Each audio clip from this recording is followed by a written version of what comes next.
اندرو تيت طلع مع بيرس مورجان في لقاء واتناقشوا في موضوع غزة واللي بيحصل مع اخواتنا. وانا في الفيديو ده هناقش معاكم النقط المهمة اللي اتكلموا فيها في اللقاء ده. بس في البداية لو متعرفش مين اصلا بيرس مورجان او مين هو اندرو تيت، فبيرس مورجان هو اعلامي بريطاني عنده برنامجه الخاص اللي بيعرضه على اليوتيوب. طبعا الاعلام في اوروبا ممكن يكون على اليوتيوب عادي، يعني ممكن يبقى في قناة إخبارية بتنزل على اليوتيوب بس، مشهور بمناقشته المواضيع الحساسة اللي بتبقى معروضة على الساحة. طبعا ممكن ناس كتير تعرفوا منكم بسبب لقائه مع باسم يوسف، اللي بالمناسبة الحلقة بتاعت باسم هي أكبر حلقة حصلت على مشاهدات في قناة بيرس مورجان، وطبعا تأثيرها كان كبير جدا. وهو استضاف أندرو تيت أكتر من مرة، لأن طبعا أندرو تيت كان الفترة اللي فاتت محور الحديث في العالم كله. إنك لو ما تعرفش، فأندرو تيت هو شخص مشهور جدا بمستوى الغنى بتاعه، ومشهور جدا بانتقاده المجتمع الغربي، ودايما بيبقى مثير للجدل وضد اغلب الافكار اللي منتشره دلوقتي في الغرب. واكتر حاجه اثاره للجدل في قصه اندرو انه في الفتره الاخيره كان اعلن انه دخل الاسلام، والصوره بتاعته دي طبعا لما كان بيصلي في المسجد اكيد مرت عليك.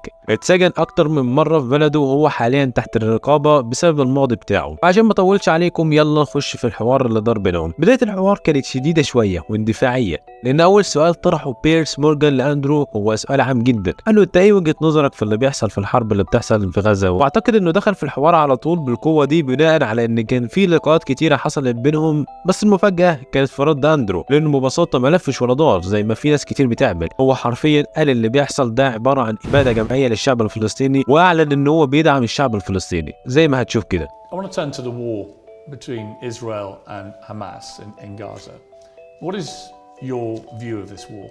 I think when you call it a war, you're doing a disservice to the people who are having their limbs blown off by some of the most advanced technical weaponry on the planet. It is a genocide and it is disgusting and it doesn't matter. طبعا لما قال لبيرس كده كان اغبى رد من بيرس انه قال له هو مين اللي بيتعرض للاباده؟ اللي هو انت عبيط يا ابني ولا ايه؟ ورد اندرو قال له حرفيا اللي بيحصل دلوقتي. Which side is waging genocide? The Israelis are genociding the Palestinians and you know it as well as everybody else does. Well then it seems like your bosses are not allowing you to know. ايوه انت عارف بكده، ولو مش عايز تقول فانت خايف من رؤسائك. ده فعلا اللي بيحصل. طبعا هنلاحظ ان بيرس مش هيسمح لاندرو يكمل كلامه، وهتلاحظوا الموضوع ده بيحصل كتير في اللقاء، كل شويه يقطعوا ما يخلوش يكمل كلامه. والمره دي قطعوا بالحجه اللي الغرب كله متشعلق فيها، وكل ما واحد منهم يحس انه اتزنق في الكورنر يروح يرمي الكلمتين دول، يجيب له سيره اللي حصل في 7 اكتوبر. They're not allowing you to know it. What do you think of what Hamas did on October the 7th? Why are you starting the story in the middle? اللي هو انت عبيط، انتوا ما تعرفوش الا الكلمتين دول؟ هو ليه بتبداوا دايما الحوار من النص؟ فين اللي كان بيحصل قبل 7 اكتوبر اللي كان نتيجته اللي حصل واللي بيحصل واللي لسه هيحصل؟ I cannot professionally answer that question without talking about the context that led up to October 7th. Well, nothing to my mind justifies what happened on October the 7th.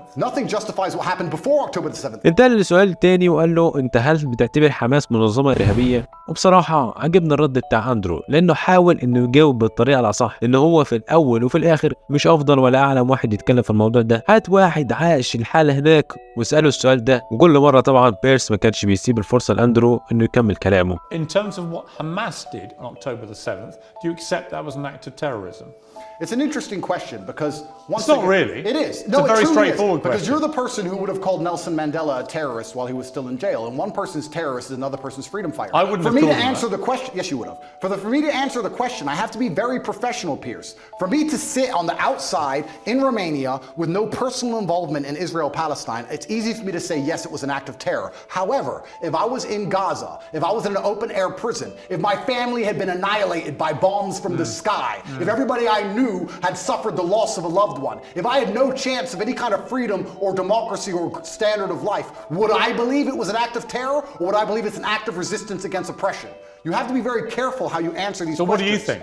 I think I understand what happens when you take people and put them in such an inhumane condition. For anybody to sit and say that you're going to take people and put them in absolutely inhumane conditions and give them no standard of life, and they're not allowed to ever fight back, or they are للاسف اوقفتني نقطه استفزتني جدا جدا، يمكن ما حدش لاحظها لما اندرو بيشرح له اللي ادى اللي بيحصل دلوقتي. تلاحظ ان بيرس بيقول له اه اللي هو ايوه عارف ده كله وانتوا فاهمين نيته في اخراج التعبيرات الصوتيه دي. annihilated by bombs from the sky. If everybody conditions and give وطبعا هو فضل يلف ويدور حوالين اندرو، ولو لاحظتوا من اول كلمه قالها له وهو بيحاول يزنقه عشان ما يعرفش يرد. وللاسف طبعا بغض النظر عن اندرو ومواقفه، بس هو في الاول والاخر مش اصح ولا اعلم واحد يتكلم في الموضوع ده، لدرجه انه كل شويه يكرر السؤال وفي نفس الوقت مش سايب فرصه اساسا لاندرو انه يرد عليه. اللي هو انت عبيط برضه يا ابني. Is Hamas a terror group who committed an act of terrorism?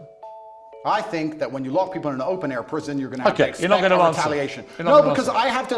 There's people who are first things I want to say. If you Pierce. don't اندرو حب يقلب عليه الموضوع، واللي كلنا عارفين ايه اللي بيوجع المجتمع الغربي هو انك تجيب لهم سيره الحرب بين روسيا واوكرانيا وتحاول تطابق المشهدين ببعض. وعايزك بالله عليك تشوف الرد بيرس، يعني بجد تشوف التناقضيه في كلامه بطريقه مفضحه جدا. But listen, sir, you would not advocate Russia doing any of the things to Ukraine that Israel is doing to Palestine. You would not sit Russia here. has been doing exactly that. Russia to has Ukraine. not done a fraction Russia of the things illegally, to Ukraine Russia, that Israel has done to Palestine. Russia illegally invaded a sovereign democratic country and has committed a barbaric rampage, trying to seize as much of Ukraine as it can, bombing maternity hospitals, Let me ask you a killing question. innocent women Let me and ask you a children. question. Right? Don't even try and have some kind of No, this is genuine equivocation question. of this. I will. A Hamas rocket, a tiny Hamas rocket that can make a pothole in the road, and then they get hit back with cruise missiles. Let me ask you a question. Ukraine sent a drone and it hit the Kremlin. A drone attack. It did nothing. It damaged some shingles. If Russia decided to then respond with a missile attack on a hospital and annihilate It is. 800 people, It has been. do you think that would be allowed? Exactly what it has. عايزك تشوف التناقضيه بين بيرس مورجان لما كان كل شويه يذكر ال 1500 شخص اللي اتقتلوا في 7 اكتوبر ازاي بيبقى محروق جدا وعمال ينفعل ويتشنج، بس لما تيجي عند ال 12000 شهيد اللي في غزه بينطقهم بلا مبالاه وبرود مستفز جدا. It's not massacring 1,500 innocent people, It's not including Holocaust survivors, Pierce. kidnapping babies, Pierce. decapitating Pierce. people, cutting their limbs Pierce. off, raping women. Yeah, talk about missing limbs. We're going to talk about that when we talk about what We Israel are, has done. but So when we let's- get there, now, Israel has killed nearly 12,000 people in its response, right? There are many people around the world Doing now. slaughtering 1,500 people, and the way they did it is not an act of terror by terrorists, but a response from the people on the receiving end, rather like the response of Didn't the you say Allies 12 did you say in World War 12,000 II people? to what the Nazis did. That apparently is the only act of terrorism. Didn't you say 12,000 people the Israelis have killed thus far? Yes. اندرو بيقول له ال 12000 والدمار الشامل ده يعتبر اباده جماعيه. راح بيرس بكل برود بيرد عليه وبيقول له لا، هتبقى اباده جماعيه لما اهل غزه كلهم يموتوا، عشان تشوف الازدواجيه عند الغرب وتشوفهم على شكلهم العنصري الحقيقي. Response to what happened. Well, it was genocide. They would want to kill everyone in Palestine. They don't. They just want to drive them all out. Whereas Hamas طبعا اندرو زهق من بيرس اللي كل شويه يلف ويدور ويساله انت بتعتبر حماس ارهابيه ولا لا؟ رد عليه قال له لو في شخص جه بلد ما كانتش بتاعته ومره واحده قال لك لا الارض دي بتاعتي وعمال بيصفي في الشعب اللي كان عايش فيها وهي وطنه الاساسي، هو ده اللي يعتبر ارهابي. do it in Israel. When you try and conduct genocide on a populace because you don't want them on land you say is yours, then you are terrorists. It's exactly what Hamas did on October the Exactly what 7th. Israel had did before that. اندرو سأله سؤال المفروض كان يقوله من بدري، وطبعا ده بسبب انه مش احسن واحد يتكلم في الموضوع. وهو لما قال لبيرس هل انت معتقد ان لو الفلسطينيين عايشين حياتهم الطبيعيه اللي زي اي شعب وبياخدوا حقوقهم الكامله زيهم زي الاسرائيليين كان هيكون في حماس او في حرب؟ وعايزك تشوف الازدواجيه اللي عند مورجان تاني، بجد اللقاء ده يعتبر فضيحه لبيرس. Let me ask the question. Do you think if we gave the Palestinian people basic human rights that Hamas would find it more difficult to recruit new soldiers? Look, I think Probably if we treat them like humans, this won't happen. I think so we agree and let's move on. I think اندرو حاول يفرق بين الدفاع عن النفس اللي بيحاولوا يظهروه للناس انهم بيعملوه وبين فعلا اللي بيعملوه دلوقتي. And calling for war and defending yourself is very different than genocide. Blow the limbs off children. Why can't we say that without being deemed some kind of terrorist sympathizer or anti-Semite? It's insanity. This is insane because he's a warmonger, because he has chosen blinkers and sees one side of the argument and refuses to accept the humanity of Palestinians.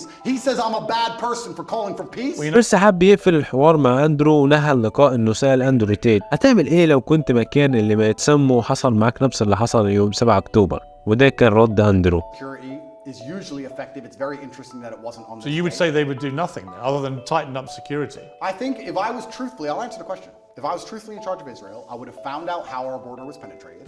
I would have made sure that was impossible to do.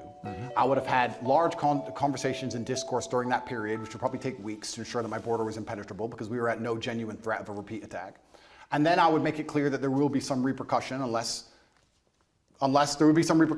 we can come to peace terms. اعتقد ان الموضوع دلوقتي بقى مكشوف جدا للعالم كله، والناس دلوقتي سواء في الغرب او في الشرق فاهمين وواعيين للي بيحصل بجد. عشان كده لازم تعرف قيمتك وقيمة صوتك وقيمة المنشورات اللي كل شوية بتعملها. كل حاجة بتعملها دلوقتي ليها تأثير كبير ازاي. طبعا دي كانت نهاية الفيديو بتاع النهاردة. ما تنسوش تدعوا لاخواتنا في فلسطين، والسلام عليكم ورحمة الله وبركاته.